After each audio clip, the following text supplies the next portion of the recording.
Some places look abandoned, but they are never truly empty.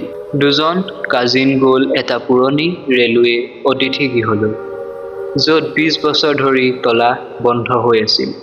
স্থানীয় মানুহে ক'লে তাত আন্ধাৰ হোৱাৰ পিছত নাযাব, কিয়নো তাত আমাৰ এনেকুৱা লাগে যে আমি অনুভৱ কৰোঁ এতিয়াও তাত কোনোবাই বসবাস কৰে, তাত কোনোবা থাকে। প্ৰথমতে কেৱল ভঙা আচবাব আৰু ধূলি বালি দেখিলে, কিন্তু অলপ সময় তাত থকাৰ পিছত ওপৰৰ মহলৰ পৰা লাহে লাহে খোজ কঢ়াৰ শব্দ শুনিলে। তেওঁলোকে ভাবিলে ইয়াত নিশ্চয় কোনোবা আছে। সেই হলটোত মাত্ৰ এটা কোঠা আছিল, আৰু কোঠাটোৰ দৰজাখন আধা খোল খোৱা আছিল।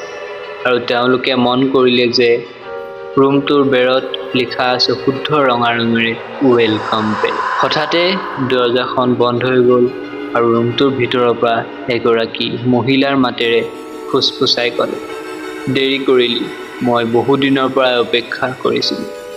যদি পাৰ্ট 2 লাগে তেতিয়াসকলে কমেণ্ট কৰক আৰু পেজটো ফ'ল' কৰিব যাতে হেৰাই নাযায়। ধন্যবাদ।